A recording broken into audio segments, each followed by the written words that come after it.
마지막 세 번째로는 실천하고 행하는 마음을 주시겠다라는 겁니다. 이게 하나님 기뻐하는 마음이라는 거죠. 하나님은 아무것도 하지 않는 자를 기뻐하지 않는다는 거예요. 하나님의 말씀대로 행하고 실천하는 자를 기뻐하신다는 겁니다. 한 청년이 교통사고로 큰 충격을 받게 됩니다. 그리고 두 눈의 안구를 다 잃게 됩니다. 눈이 보이지 않는 사람이 되어버린 거죠. 수술을 받을 때 의사가 이런 말을 합니다. 출혈이 너무 심해서 수술은 하겠지만 안구가 모두 빠져서 앞으로는 볼 수 없는 장님이 될 것 같습니다. 이런 말을 합니다. 이때 청년은 큰 소리를 지르면서 고함을 칩니다. 장님으로 살기보다는 차라리 죽는 게 낫습니다. 수술을 하지 마십시오. 차라리 이대로 죽게 내버려 두십시오 하고 소리를 지릅니다. 그러나 의사는 그 청년을 설득하면서 계속해서 말을 합니다. 생명은 소중한 것입니다. 어려움을 극복해내야지 포기하면 안 됩니다 하면서 설득을 합니다. 그리고 강제로 마취를 하고 수술실로 데려가서 수술을 하게 되죠. 그리고 며칠 후에 붕대를 풀면서 의사는 또 이런 말을 합니다. 축하합니다. 실명은 되겠지만, 즉 눈은 잃게 되겠지만 자네를 위해서 안구를 기증해 주신 분이 있으니까 눈 하나는 볼 수가 있을 겁니다. 그러니까 눈 하나는 실명하고 눈 하나는 그래도 당신을 위해서 제공하신 분이 있어서 볼 수 있을 것 같습니다 하니까 청년이 또 소리를 지르는 겁니다. 또 소리를 지르면서 애꾸 눈으로 살기보다는 차라리 죽는 게 낫습니다. 수술하지 말고 차라리 제가 죽을 겁니다 하고 소리를 지르는 겁니다. 의사가 또 그 청년을 책망합니다. 자네를 위해서 멀쩡한 눈을 빼준 사람을 기억하기 바랍니다. 자네는 애꾸 눈이라고 말하지만 자네에게 눈을 빼준 사람은 멀쩡한 눈을 빼준 귀한 은인입니다. 그 사람을 생각해서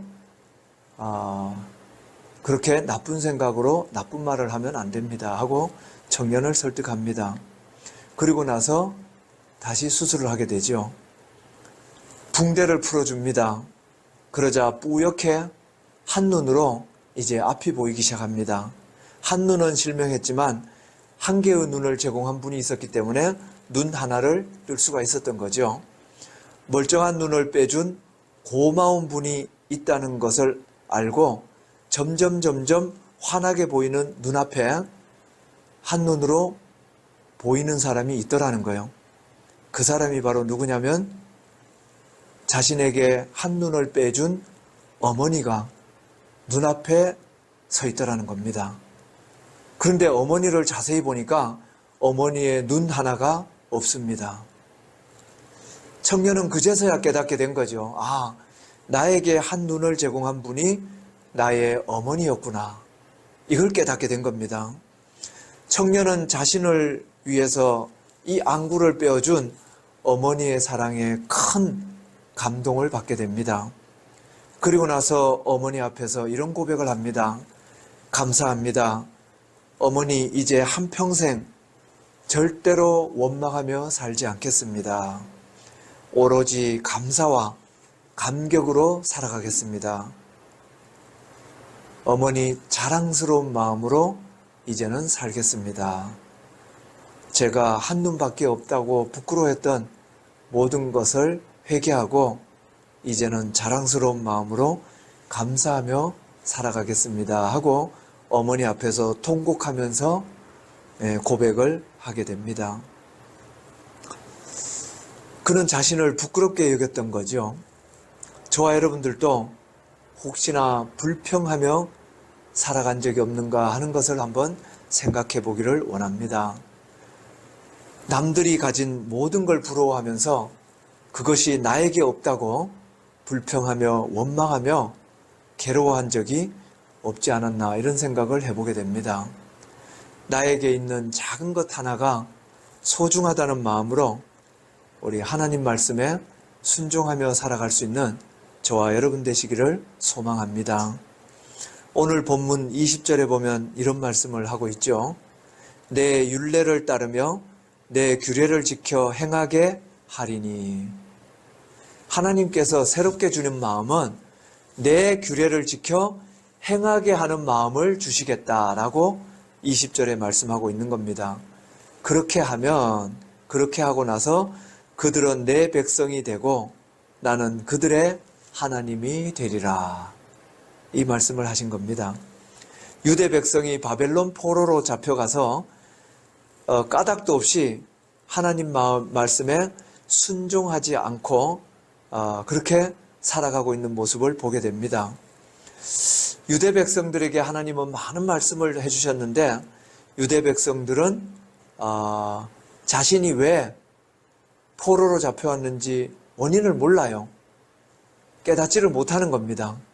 그러니까 계속해서 불순종한 그런 삶을 살아가게 되는 거죠. 하나님의 말씀을 주셨는데도 말씀대로 살고 있지 않았기 때문에 하나님은 그걸 깨닫게 해주려고 포로 생활까지 시켰는데도 깨닫지 못하더라는 거죠. 바벨론의 손에 붙이신 거라는 거예요. 왜? 하나님에 대해서 깨닫게 하기 위해서 바벨론을 통해서 깨달음을 주기를 원했던 그런 모습이었습니다. 그러나 순종하는 마음을 가질 때에 하나님께서는 뭐라고 합니까? 다시 자유를 주시겠다. 이 약속을 하십니다. 하나님의 말씀에 순종하는 마음으로 살아갈 때에 하나님의 약속이 이루어진다는 것을 저와 여러분들도 깨달을 수 있기를 원합니다. 이 유대인들은 그걸 깨닫지 못했다는 거예요.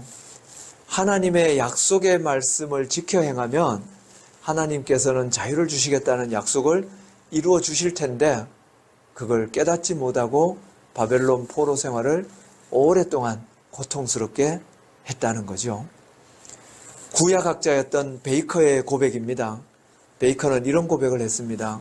만약 하나님께서 나에게 담을 넘으라고 하신다면 나는 그대로 순종할 겁니다. 내가 해야 할 일은 뛰는 일이고 넘게 하시는 분은 하나님께 속한 일이기 때문에 그렇습니다. 얼마나 멋진 말입니까? 내가 할 일은 그저 뛰기만 하면 되는 겁니다. 넘게 해주실 분은 하나님이시다. 이런 믿음이죠. 홍해를 건너는 순종이 모세의 의무였다면 구원은 하나님의 능력인 거죠. 모세가 구원의 능력까지 있을 필요가 없다는 겁니다. 구원하실 분은 하나님이시라는 거죠. 그저 모세에게 필요했던 건 뭡니까? 홍해를 건너는 순종만 필요했다는 거예요. 루터는 이런 말을 했습니다. 이적을 행하는 사람이 되기보다는 차라리 순종하는 사람이 되고 싶습니다. 얼마나 멋진 고백입니까? 이적을 행하는 사람이 되기보다는 차라리 순종하는 사람이 되고 싶다는 이 고백이 저와 여러분들의 고백이 될 수 있기를 소망합니다. 먼저 하나님의 말씀에 순종하는 삶이 그런 마음을 갖는 그런 삶이 되기를 소망합니다. 하나님이 기뻐하시는 이런 마음으로 우리 모두가 다 건강하고 희망이 있는 그런 교회를 만들어갈 수 있는 삶이 되시기를 소망합니다. 순종하고 협력하고 기쁨으로 동력하는 귀한 삶이 되기를 소망합니다. 그러기 위해서는 성령 안에서 늘 한마음, 일치하는 마음을 갖게 해달라고 기도해야 됩니다. 굳은 마음을 제하고 부드러운 마음으로 변화시켜달라고 늘 기도할 수 있기를 소망합니다. 아무리 어려워도 하나님의 말씀에 순종하며 사는 사람이 되겠노라고 결단하며 고백하며 또 다짐하고 실천하는 그런 마음으로 살아갈 수 있는 저와 여러분 되시기를 소망합니다. 그래서 세월이 갈수록 시간이 지날수록 더 많은 은혜를 하나님으로부터 받아 누리며 살아가는 풍성한 복을 받는 우리 모두가 되시기를 주님의 이름으로 축복합니다. 아멘. 기도하시겠습니다. 하나님 감사합니다. 하나님께서 주시기를 원하는 마음은 한 마음이고 일치하는 마음이고 부드러운 마음이고 우리 하나님의 말씀에 늘 순종하며 살아가는 그런 하나님의 기뻐하는 마음을 주시겠노라고 오늘 성경에서 약속함을 다시 한번 깨닫습니다. 저희들에게도 하나님 동일한 은혜를 베풀어 주시옵소서. 바벨론 포로에 붙이셔서 유대 백성들이 깨닫기를 원했던 하나님, 그러나 그 하나님께서는 다시 새로운 마음, 하나님이 기뻐하는 마음을 주어서 그들에게 자유를 주시겠다고 귀한 은혜의 선포를 주신 하나님, 그 약속을 주신 하나님, 그 약속을 저희들에게도 주시기를 소원합니다. 하나님, 저희들에게도 새로운 영을, 아버지 새로운 마음을 주셔서 지금부터 살아가는 삶은 과거에 살았던 그런 삶이 아니라 완악하고 강팍하고 내 주장만 앞장서고 오로지 이기는 거에 혈안이 되어서 자존심 세우는 거에 목숨을 걸었던 그런 어리석은 삶이 아니라 이제 하나님이 주시는 마음, 하나님이 기뻐하는 마음, 한 마음이고 일치하는 마음이고 완악한 마음이 아닌 부드러운 마음이고 하나님 말씀에 늘 순종하기를 애쓰는 마음, 그러한 마음인 줄로 믿사오니 저희들에게 그러한 마음을 주시옵소서. 그래서 저희들의 하나님이 되고 저희들이 그 하나님의 백성이 되는 귀한 은혜의 약속을 저희들에게도 이루어 주옵소서. 예수님의 이름으로 감사하며 기도하옵나이다. 아멘.